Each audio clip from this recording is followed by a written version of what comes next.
함께 따라서 하시겠습니다. 기억하고 기다리라. 한 번 더 따라서 하시겠습니다. 기억하고 기다리라. 오늘 함께 봉독한 유다서 1장 17절로 23절의 말씀을 가지고 기억하고 기다리라 이와 같은 제목으로 함께 말씀의 은혜를 나누겠습니다. 어렸을 때 유다서에 대한 안 좋은 기억이 있어요. 예수님 십자가에 돌아가실 때 예수님 배반했던 가룟 유다가 그렇게 밉고 싫었는데 이 양반이 책을 썼다는 거예요. 읽어보지도 않고 그냥 유다서라는 그 말 한마디에 거들떠보지도 않았던 그런 제가 있습니다. 근데 어느 날 갑자기 든 생각이 뭐였냐면 그 양반 죽었는데 배반하고 자살해서 죽었는데 언제 책을 썼지? 이 생각이 들었어요. 그리고 나서 보니까 이 유다서가 그 유다가 아니더라고요. 유다서는 오늘 1장 처음부터 밝히고 있는데 야고보의 형제인 유다가 기록한 서신입니다. 가룟 유다 아닙니다. 그런데 이 마가복음 6장 3절에 보면 예수님의 형제들의 이름이 나와요. 그 형제들 이름 중에 예수님 외에 제일 먼저 나오는 야고보가 있고 그 다음에 쭉쭉쭉쭉 나오다가 유다가 나옵니다. 그러니까 예수님의 형제예요. 그런데 자신을 예수님의 동생이라고 굳이 말하지 않고 겸손하게 그리스도의 종이라고 표현을 합니다. 예수님의 형제들도 아마 다 똑같았을 거예요. 처음에는 예수님을 믿지 않았습니다. 아니, 같은 밥그릇 놓고 싸우고 일 시켰는데 안에서 싸우고 툭탁거렸던 그런 형인데 어느 날 갑자기 메시아라고 탁 하고 한동안 안 보이더니 메시아가 돼서 나온 거예요. 그러니 이 형제들이 과연 믿겠습니까? 쉽지 않았을 거예요. 처음에는 예수님을 인정하지 않았지만 점차로 예수님을 믿고 주인으로 모시게 됩니다. 그래서 감히 자신을 가리켜서 주의 형제 유다라고 표현하지 않고 그리스도의 종이라고 고백을 하고 있습니다. 유다서는 당시 교회 내에 들어왔던 이단들의 잘못된 가르침 때문에 성도들이 정말 어렵게 이 어려운 환경 속에서 구원을 얻었는데 그 믿음의 도에서 벗어날까 걱정하는 마음으로 기록된 서신입니다. 그 중에서 오늘 말씀은 성도들의 바른 신앙생활, 바른 신앙 자세에 대해서 말씀을 권면을 하고 있습니다. 유다는 먼저 사도들이 미리 한 말을 기억하라 이와 같이 권면을 합니다. 유다서 1장 18절에 보니까 그 내용이 나오는데요. 그들이 너희에게 말하기를 마지막 때에 자기의 경건하지 않은 정욕대로 행하며 조롱하는 자들이 있으리라 하였나니.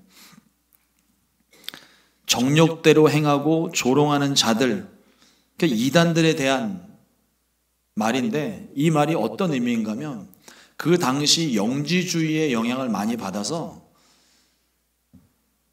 내가 구원을 받아도 내 육체, 내 영혼은 거룩하기 때문에 육체는 원래부터 더러웠기 때문에 이 육체가 죄를 범해도 구원받은 영혼에는 아무 영향이 없다는 거예요. 그래서 자기 몸을 그냥 쾌락주의에 내맡겨놓고 지 하고 싶은 거 다 하고 그러면서도 신앙생활을 하고 있는 것처럼 그렇게 유혹을 했던 이단들이 있습니다.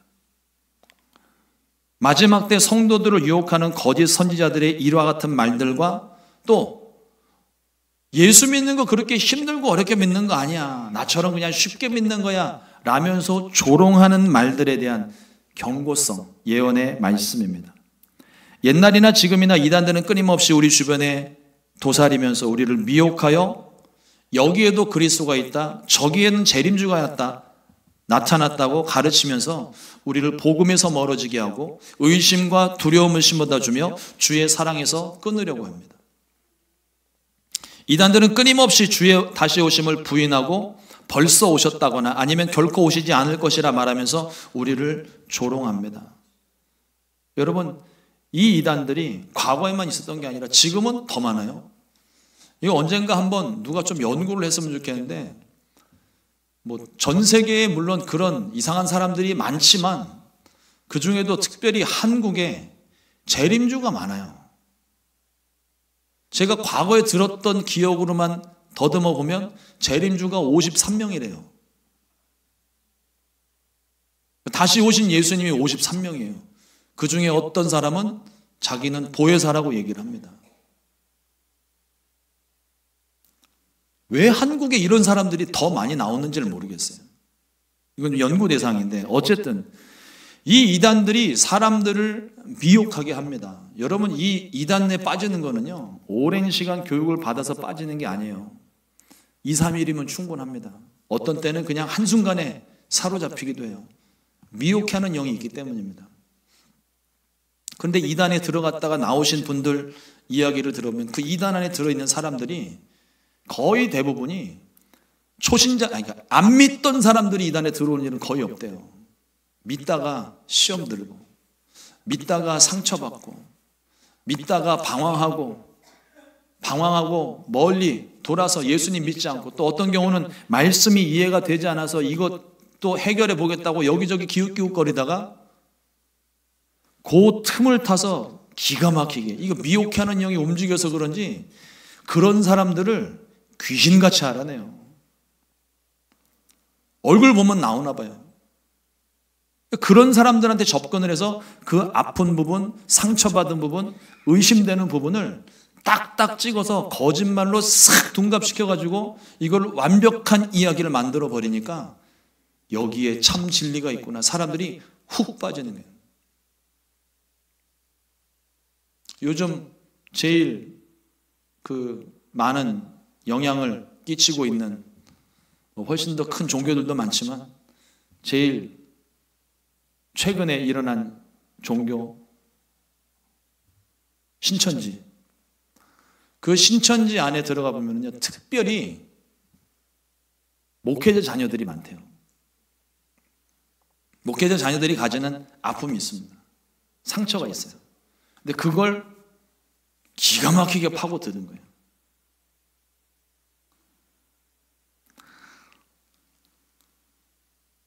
하여튼 이런 이단들의 움직임이 우리 주변에도 지금 여전히 그대로 존재하고 있습니다. 그러니까 다른데 여기저기 찾아다니시지 마시고 내가 몸담고 섬기는 교회가 제일 안전한 교회이겠거니 생각하시고 힘을 다해서 나와서 기도하고 예배하고 말씀 보고 은혜 받으십시오. 늘 드리는 말씀이지만 집밥이 제일 건강합니다. 외식 많이 해봐야 돈만 낭비가 되고 조미료 많이 들어가서 건강에도 별로 좋지 않은 것 같아요. 그냥 따뜻한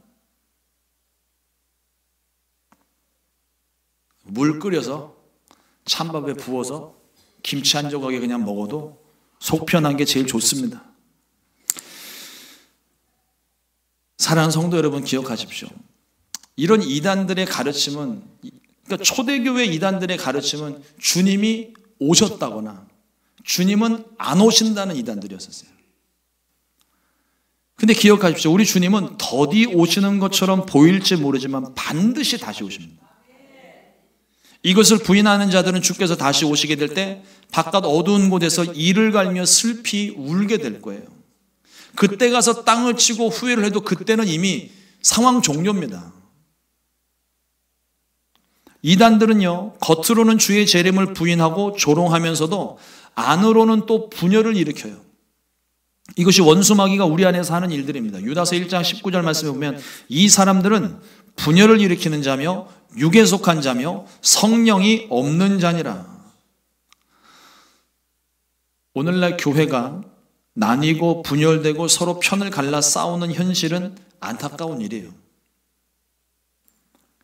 복음으로 하나가 돼야 되는데 정치적인 갈등, 이념의 갈등, 서로 다른 주장으로 나뉜다면 주님이 얼마나 안타까워하시겠습니까? 얼마나 슬퍼하시겠어요? 다 내 자녀들인데, 집안에서도 자녀들이 부모님 말씀과 상관없이 자녀들끼리 싸우고 그러면 부모님이 근심되는 거예요. 근데 이 교회들이 서로 나뉘고 분열하는 게 특별히, 여러분, 이거는 분별을 하셔야 됩니다. 교단과 교파가 나뉘어진 것은 잘못된 게 아니에요. 강조하는 바가 다른 겁니다. 여러 많은 주의 말씀들 중에 이것을 더 강조하거나 이것을 앞세우는 그런 견해 차이 때문에 교단과 교파가 나뉠 수는 있어요. 그러나 교회 안에서 정치적인 문제 때문에 말씀과 상관없는 다른 일들 때문에 교회 안에 서로 분열되고 나뉘어지는 것은 하나님이 절대로 원치 않으십니다. 교회는 성령으로 말미암아 다시 하나가 돼야 돼요.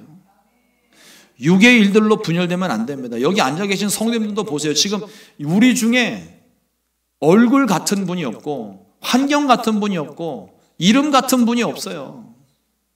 그럼에도 불구하고 각자의 모습대로 앉아서 우리가 한 하나님을 섬기니까 우리를 순복음 시카고 교회라고 이름 붙인 거 아니에요.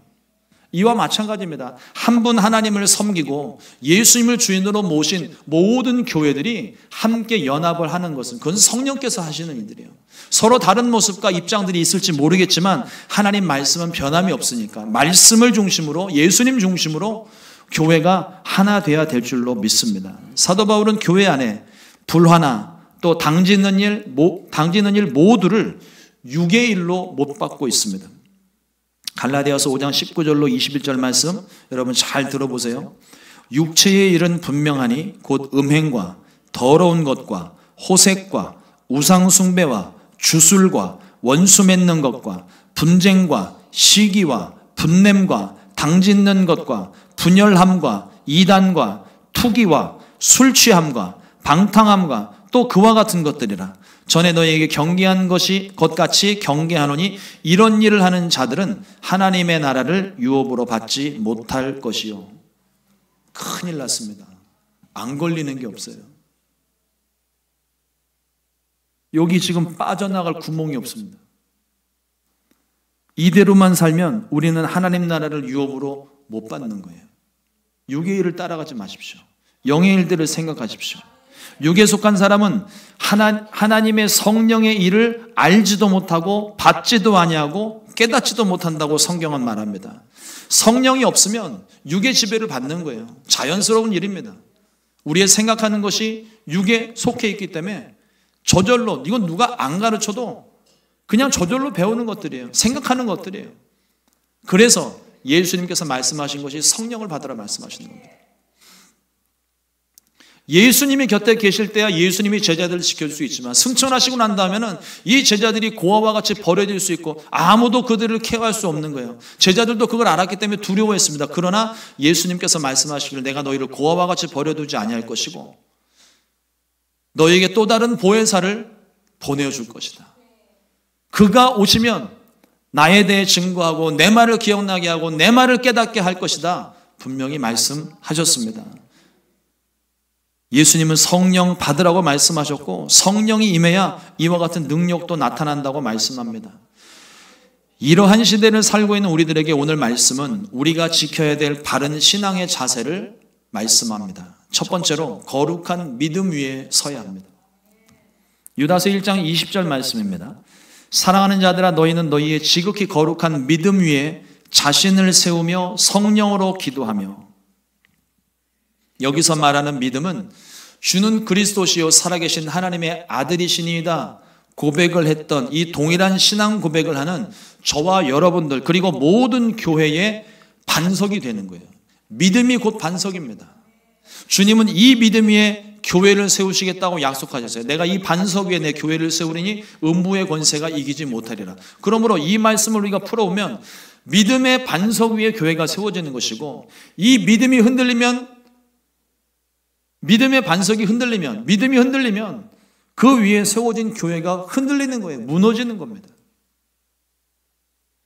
그리고 우리가 믿음을 온전히 지키지 못하면 우리를 삼키려고 달려드는 우는 사자와 같이 달려드는 원수 마귀의 먹잇감이 되는 겁니다. 절대로 못 이겨요. 우리의 힘으로는 못 이깁니다. 그러나 나를 구원하신 예수를 믿는 믿음이 있으면 또 우리 가운데 함께 하시는 성령으로 충만해지면 음부의 권세가 교회를 그리고 마음에 성전된 저와 여러분들을 절대로 이기지 못합니다. 이게 성령의 지배를 받는 삶이에요. 뿌리 깊은 나무는 바람에 흔들릴지는 몰라도 자리를 벗어나는 법이 없습니다. 반석 위에, 믿음 위에 선다는 의미가 바로 이것입니다. 반석이 든든해야 건물이 든든히 세워지는 거예요. 어떤 환경 속에서도 무너지지 않습니다. 우리의 믿음의 반석은 오직 예수님 한 분뿐입니다. 예수님 없이 세워진 모든 것들은 결국 다 무너져요. 영원할 것 같지만 영원하지 않습니다. 다 무너지는 것들이에요. 그러나 예수님만 붙잡고 있으면 세상이 망하여도, 환경이 무너져도 우리는 절대로 망하지 않습니다. 주님을 향한 믿음으로 굳게 서게 되시기를 주님의 이름으로 축원합니다. 둘째로 성령으로 기도해야 됩니다. 유다는 앞서 이단들을 가리켜서 육에 속한 자며 성령이 없는 자라고 말했어요. 여러분, 갈멜산 제단에서 있었던 일을 한번 기억해 보십시오. 바알과 아세라의 선지자들이 무려 850명이나 되는 이 사람들이 제단을 만들어 놓고 거기에 불이 내리게 하는 이 영적 결투에서 바알과 아세라 신이 불을 내려달라고 자신의 몸을 해가면서 아침부터 해가 질 무렵까지 아주 난리 부르스를 쳤습니다. 그러나 아무런 일도 일어나지 않았어요. 엘리야가 살아계신 하나님 앞에 기도했을 때 하늘에서 불이 떨어져 제단을 불살랐습니다. 바알의 선지자들처럼 자신의 몸을 상하거나 해야 하는 그런 일을 하지 않았어요. 그냥 살아계신 하나님 앞에 간절함으로 기도했더니 하나님이 응답해 주셔서 제단과 도랑에 있는 물까지 다 불살라 버리셨습니다. 여러분, 우리는 기도할 때요, 성령 없이 우리의 힘으로 내 욕심으로 기도할 것이 아니라 성령의 인도하심을 따라 살아계신 하나님 앞에 기도해야 될 줄로 믿습니다. 기도는 하나님과의 대화입니다. 하나님과의 교제예요. 내 뜻이 아니라 하나님의 뜻을 받아들이는 것입니다. 기도에 대한 오해가 있어요. 우리는 마치 기도하면, 우리 성경에서 예수님의 말씀 중에 믿고 구하면 받은 줄로 믿으라 하는 그 말씀만 내가 쏙 받은 거예요. 그러니까 기도하면 만사형통 되는 줄 알아요. 틀린 말은 아닙니다. 만사형통 하려면 기도해야 돼요. 그런데 기도하면 무조건 만사형통 되는 게 아닙니다. 기도는 그 근본에, 우리 마음에 뭐가 있냐면, 내가 이 기도를 해서 하나님께 기도해서 하나님이 내가 원하는 것을 얻게 해주시고 내가 원하는 목표를 이루게 해주시고는 간절한 소원을 담아 기도하는 거잖아요. 근데 그건 내 뜻이에요. 하나님의 뜻이 정말 기적과도 같이, 정말 우연의 일치로, 정말 천만다행으로 내가 생각하는 것과 하나님이 생각하는 계획이 맞았으면 이건 금상첨화입니다. 너무너무 좋은 일이에요. 그런데 내가 원하는 것과 하나님이 원하시는 것이 다를 때에는 여러분 기도해야 됩니다. 그러면 기도하면 하나님이 뜻을 바꿔주십니다. 여기서 아멘 하면 큰일 나는 거예요. 기도를 통해서 이루어야 되는 건 내 뜻이 아닙니다. 기도를 통해 이루어지는 건 오직 하나님의 뜻이에요. 그러므로 내가 기도를 하는데 하나님의 뜻과 내 뜻이 달라요. 그럼 어떻게 해야 되겠습니까? 금식하며 기도합니까? 철야하면서 기도합니까? 내 뜻을 꺾어야 돼요. 기도하면 할수록 하나님의 뜻이 더욱더 분명하게 드러납니다. 그러면 그 뜻을 알았으면 내 뜻을 꺾어야 돼요. 내 고집을 꺾어야 돼요. 여러분, 우리의 기도를 가지고서 하나님의 뜻을 바꾸거나 하나님의 그 계획을 꺾으려는 그런 무모한 시도 하지 마세요. 꺾이지도 않고 설령 꺾이는 것처럼 보여도 꺾이는 게 아닙니다. 저는 제 삶을 보면 저는 제 뜻대로 제가 원하는 대로 다 하고 살았는 줄 알았어요. 속았습니다. 하나님한테 완전히 속았어요. 시간 지나놓고 나서 지금 보니까 난 내 뜻대로 살아왔다고 생각을 했는데 지금 와서 돌아보니까 다 하나님 원하시는 대로 하셨어요. 우쭈쭈쭈 이리저리 저를 몰고 다니시면서 다 내가 원하는 것처럼 되는 것 같았는데 결국 보니까 하나님 원하시는 곳에 내가 서 있더라고요. 내가 고집을 부리면 시간 낭비예요. 체력 낭비입니다. 일찌감치 포기하고 내 뜻을 꺾고 하나님 뜻에 순종하게 되시기를 주님의 이름으로 축원합니다. 기도는 하나님의 뜻을 이루어가는 겁니다. 하나님의 뜻과 내 뜻은, 하나님의 뜻과 다른 내 뜻은 꺾고 내 뜻을 주님께 맞춰가는 거예요. 기도하면 기도할수록 하나님의 뜻에 점점 더 다가갑니다. 그렇기 때문에 기도는 성령의 인도함을 받아야만 바른 기도가 될 수 있어요. 내가 생각하는 대로 그냥 막 기도하는 게 아니라 성령의 인도하심을 받아 기도해야 되는 겁니다. 로마서 8장 26절 말씀에 이와 같이 성령도 우리 연약함을 도우시나니 우리는 마땅히 기도할 바를 알지 못하나 오직 성령이 말할 수 없는 탄식으로 우리를 위하여 친히 간구하시느니라. 저는 이 말씀을 온몸으로 한번 체험을 했고 지금까지도 그렇게 하고 있습니다. 처음 사역을 시작했을 때 말 정말 안 듣는 아이들을 맡았었어요. 사역을 하면서 이제 그 사역 하는데 이제 금요일마다 모여서 선생님들끼리 기도를 하는 시간인데 그 기도 인도를 해야 되는데 뭐 기도 인도를 제가 해봤어요. 맨날 성가대나 있어봤지. 뭐 찬양팀에나 있어봤지. 기도 인도를 한번 해본 적이 없는데. 근데 금요일마다 제가 기도 인도를 해야 되는 거예요. 1시간씩 기도 시간이 잡혀있고 해야 된다는 거죠. 기도회를 없앨까 하다가 그러면 하나님한테 혼날 것 같아서 기도회를 일단 들어갔습니다. 근데 기도가 줄이 안 잡히는 거예요. 기도 시작한 지 5분이면 기도가 끝나요. 뭘 어떻게 기도해야 될지는 모르겠는 거예요. 이 부서에 대한 것도 내가 알지도 못하고.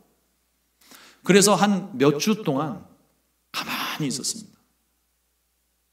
줄이 주여 삼창하고 기도하십니다. 주여 주여 하고서는 그 다음부터는 혼자 무릎 꿇고 앉아서 아무것도 안 해서 기도는 뒤에서 알아서 하니까 저는 그냥 가만히 앉아 있었던 것 같아요. 근데 도무지 기도가 줄이 안 잡히는 거예요. 그러다가 말씀을 묵상하다가 이 로마서 8장 26절 말씀을 보게 됐는데 그때 저에게 감동이 온 겁니다. 우리는 마땅히 기도할 바를 알지 못하나 오직 성령이 말할 수 없는 탄식으로 우리를 위해 친히 간구하시느니라. 주님, 말씀대로 나를 가르쳐 주십시오. 제가 기도 인도를 해야 되는데 어떻게 기도해야 되는지 모르겠습니다. 가르쳐 주십시오.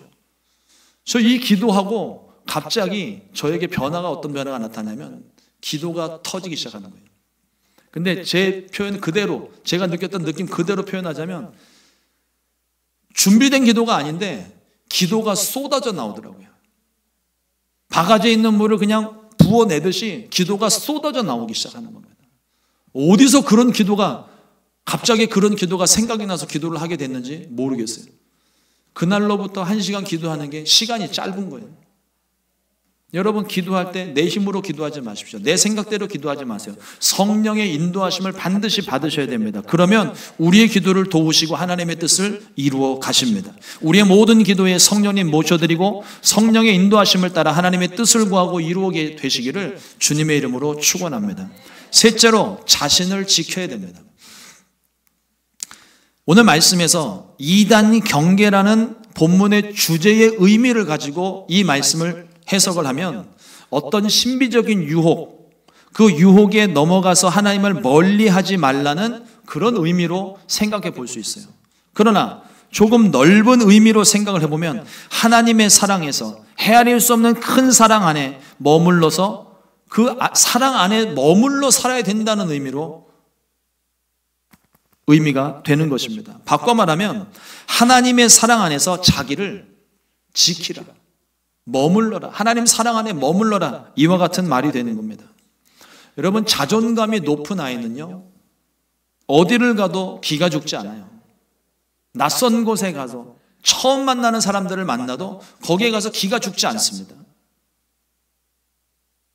반면 자존감이 낮은 아이들은 사람들을 피하고 사람들을 멀리하고 낯설어하고 그러다 보니까 자신의 이 불안한 마음을 달래기 위해 다른 어떤 집착되는 물건이나 집착되는 일이나 아니면 약물 같은 거에 중독이 되는 거예요. 하나님의 사랑으로 충만하면 우리는 다른 것에 유혹받을 이유가 없습니다. 필요가 없어요. 아니 내가 지금 하나님의 사랑으로 충만한데 주님으로 가득한데 뭐가 더 필요합니까? 이미 충분한데 다른 것들을 구할 이유가 없는 거예요.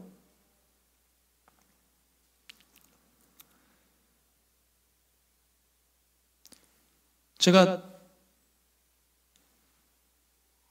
유년 시절에 어릴 때에 그 서울의 독립문이라는 곳 바로 뒤편에 살았었어요. 학교도 그 학교를 다녔고. 그러니까 이 친구들이랑 놀러 나가는, 뭐 그때는 지금처럼 뭐 공부를 많이 시켰던 때도 아니고 그냥 하고 싶은 대로 놀러 나가고 그러니까 제가 주로 노는 데가 광화문이나 종로 바닥이었거든요. 거길 나가서 이렇게 다니다 보면 사람들이 이렇게 자꾸 쫓아와요. 자꾸 말을 걸어요. 처음엔 제가 잘생겨서 그랬는 줄 알았어요. 근데 저의 얼굴을 보면서 뭔가 기운이 보인대요. 도를 아십니까? 그러면서 참 사람이 선하게 생겼어요. 뭐 전생이 어쩌고 뭐 이상한 소리를 하더라고요. 그때만 하더라도 제가 예수님 믿고 뭐 어려서부터 믿었으니까 주님의 사랑 또 부모님 사랑 다 받았는데 부족할 게 없으니까 이 사람들이 하는 말이 햇소리처럼 들리더라고요. 뭔 소리야? 어린 나이인데도 그 어른들, 대학생들, 형님, 누나들이 막 얘기하는데 그냥 다 무시하고 지나가고 그랬는데 나중에 보니까 이 사람들이 다 자기네들 뭐 이단, 종파 같은데 빠져서 사람들을 깨어내는 일을 하는 거예요. 이 사람들의 제가 듣기에는 어떻게 이런 말을 듣고 사람이 넘어갈까 싶은데 마음에 상처가 있는 사람, 자존감이 낮은 사람, 사람들에게 인정받고 싶은 사람, 여러분 사람한테 인정받고 싶은 사람이 그렇게 한 사람이 와서 쫓아오잖아요. 홀딱 넘어가요. 금방 넘어갑니다. 여러분 하나님의 사랑으로 우리가 충만하면은 이미 충만한데 다른 것들이 너무 미련두거나 이렇게 관심 갖지 마세요. 주님의 사랑이면 충분합니다. 하나님의 사랑으로 충만하면 다른 것들에 유혹받지 않아요. 흔들리지 않습니다. 영적인 자존감이 높기 때문에 그래요. 주의 사랑에서 벗어나면 우리의 영은 죽습니다. 로마서 8장 39절에 높음이나 깊음이나 다른 어떤 피조물이라도 우리 주 그리스도 예수 안에 있는 하나님의 사랑에서 끊을 수 없으리라. 이 말씀을 풀어서 다시 한번 생각을 해보면 우리는 하나님에게로부터 하나님의 생명, 하나님의 사랑, 생기, 뭐 영의 생명, 모든 것들을 공급받는 존재예요.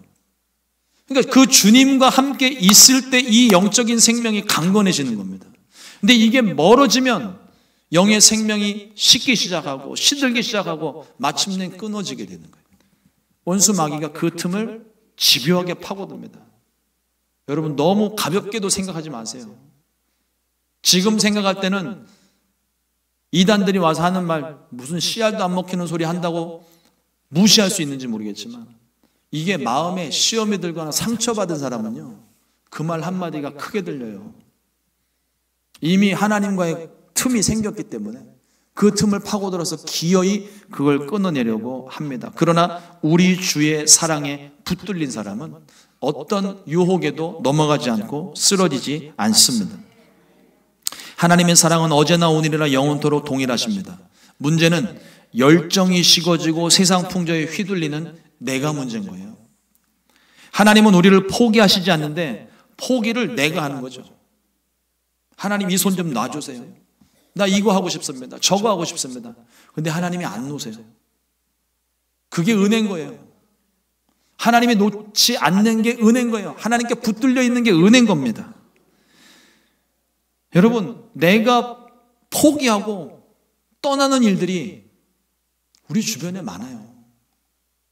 결국 내가 주님을 떠나서 멀리 떠나가는 일들인 거죠. 그럼에도 불구하고 우리 하나님은 집 떠난 둘째 아들을 날마다 기다리는 아버지처럼 우리를 기다리시는 분이 우리 하나님이십니다.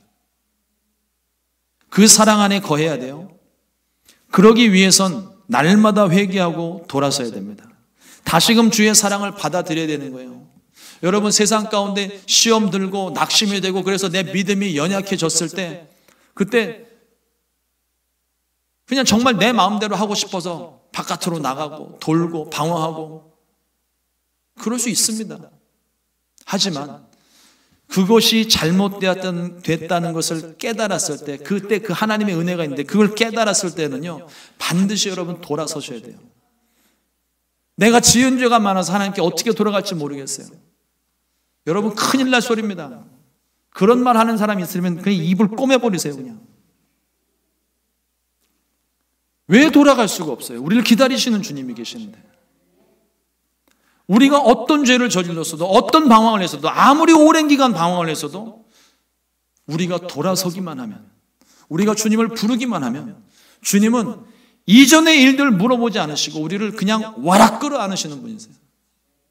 그 사랑 많으신 주님께 돌아서는 저와 여러분 되기를 축복합니다. 넷째로, 긍휼을 기다려야 됩니다.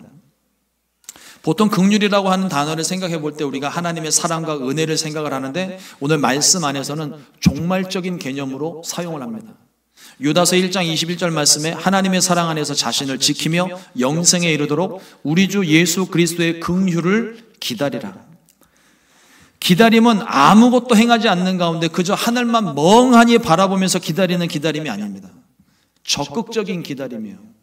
소망을 가지고 설레는 마음으로 기다리며 준비하는 겁니다. 종말에 대한 사람들의 생각이 변했어요. 기다림이 없습니다. 초대교회 때 사람들이 가졌던 질문, 예수님 다시 오신다는데 누구는 살아있는 동안에 볼 수 있겠다고 했는데, 그러니까 자기네들이 살아있는 동안에 예수님 다시 오실 것을 철석같이 믿고 있었어요. 근데 베드로도 죽고 야고보도 죽고 유다도 죽고 다 죽고 난 다음에 주의 제자들 중에 유일하게 남은 한 사람 사도 요한, 백발 노인이 돼가지고 지금 있는데 목숨이 꼴딱꼴딱 하는 거예요. 그런데 그 마지막 순간까지 이 사람들이 가지고 있는 질문이 이거입니다. 도대체 예수님 언제 오시냐는 거예요. 왜 안 오시냐는 거죠. 그런데 이게 그때로 끝난 게 아니라 지금도 사람들이 그렇게 말해요. 예수님 오신다며, 언제 오시냐고. 세상 사람들은 조롱을 하며 손가락질을 합니다. 너희들 왜 기다리냐고. 안 오신다고. 시대적인 변화를 반영하는 걸까요? 사람들이 기다릴 줄을 모릅니다. 즉흥적이고 빠른 결과를 원합니다. 그러나 2000년 동안 선포된 천국이 가까웠냐라는 이 복음의 말씀, 사람들이 이제는 좀 지쳐가는 것 같아요. 더군다나 우리 가운데 잘못된 이단들의 잘못된 종말론들 때문에 몇 번 예언들이 빗나갔어요. 사실은 이루어질 것도 아니었는데 그게 빗나가는 게 공개적으로 오픈이 되고 나니까 세상에 믿지 않는 사람들은 두말할 것도 없고, 믿는 사람들 중에도 우리 가운데에도 종말에 대한 기대감과 긴장감이 사라진 건 사실입니다. 여러분, 이게 다시 회복돼야 돼요. 주님 반드시 다시 오십니다. 성경의 수많은 예언의 말씀들이 다 이루어지고 딱 하나 남았습니다. 다시 오신다 하신 주님의 말씀, 약속이에요. 반드시 주님 다시 오실 거예요. 여러분, 적극적으로 우리가 주님을 맞이할 준비를 해야 됩니다. 작년보다 올해는 1년 더 가까워진 거예요. 어제보다 오늘 하루 더 가까워졌습니다. 오늘 당장 주님 오신다 해도 전혀 이상할 게 없어요. 그런데 오늘 당장 주님이 오시면 주님 맞을 준비는 하고 계십니까? 여러분, 주님 다시 오실 때 우리가 맞이하지 못하면 그때는 이미 끝난 거예요. 상황 종료입니다. 문이 걸어 닫히고 아무리 문을 두들겨도 내가 너희를 도무지 알지 못한다. 여러분, 그 말씀 들으면 끝난 거예요. 그 말이 들려지지 않도록 내가 지금 준비해야 돼요. 기도로 준비하고 성령으로 충만하고 하나님 말씀으로 무장하고 이 믿음이 흔들리지 않도록 기다리며 준비를 해야 될 줄로 믿습니다. 시간이 있을 때 한 사람이라도 더 복음을 전하고 죽어가는 영혼을 위해 기도하고 불에서 끌어내야 될 줄로 믿습니다. 이게 우리들의 사명이고 긍휼을 기다리는 자의 모습입니다. 이러한 자세에 절대적으로 요구되는 것은 세상을 사랑하신 아버지의 마음입니다. 하나님이 세상을 사랑하셨어요. 그래서 자신의 독생자 예수 그리스도를 우리 가운데 보내주시고 죽기까지 내어주어 저와 여러분들을 한 사람을 구원해 내셨습니다. 그 사랑이 아니었다면 저와 여러분들의 인생은 의미가 없어요. 끝입니다. 절망입니다. 그러나 그 사랑이 있었기에 천만다행이죠. 우리는 주와 함께 영원히 살 수 있게 됐고 이제는 그 소망 가운데 살아가는 것입니다. 사랑하는 성도 여러분, 하나님의 말씀을 기억하십시오. 제가 지금 이제 봉독하는 말씀들이 있는데 반복되는 말씀이 무엇인지 한번 보십시오. 너는 기억하라. 내가 애굽 땅에서 종이 되었더니 너희 하나님 야훼가 인도하여 내었노니 내 하나님 야훼께서 이 40년 동안에 너로 광야의 길을 걷게 하신 것을 기억하라. 너희가 애굽에서 나오는 길에 아말렉이 내게 행했던 일을 기억하라. 너희는 내가 호렙에서 온 이스라엘을 위하여 내 종 모세에게 명한 법 곧 율례와 법도를 기억하라. 그러나 여러분, 기억하는 것에만 목적이 있는 것이 아닙니다. 과거의 일들을 통해 하나님께서 역사하신 일들을 보고 두려워하지 말고 앞으로 나아가라는 말씀이에요. 전진하라는 말씀입니다.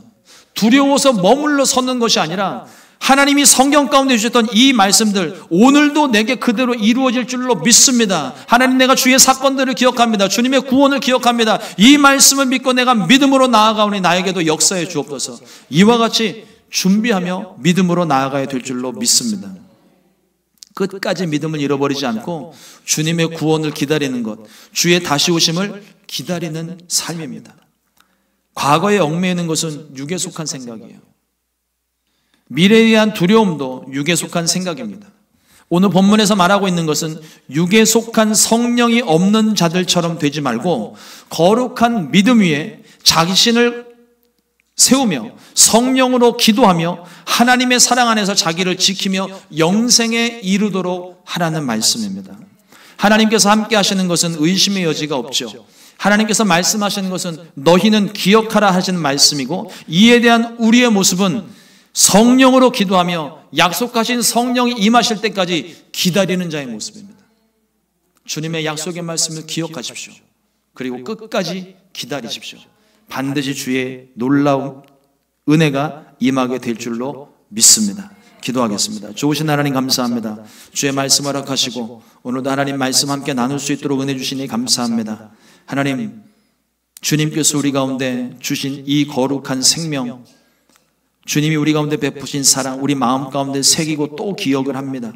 하나님, 이 사랑을 가지고 세상의 많은 유혹들, 이단들의 거짓된 이야기들 속에서도 또 변해가는 세상 속에서도 이 믿음만큼은 변치 않도록 우리를 지켜주옵시고, 주님 오시는 그날까지 이 믿음 지키며 살아갈 수 있게 은혜를 더하여 주시옵소서. 우리를 성령으로 충만하게 하셔서 이 믿음 지키며 살아갈 수 있게 하여 주옵소서. 귀하신 예수님의 이름으로 기도드립니다.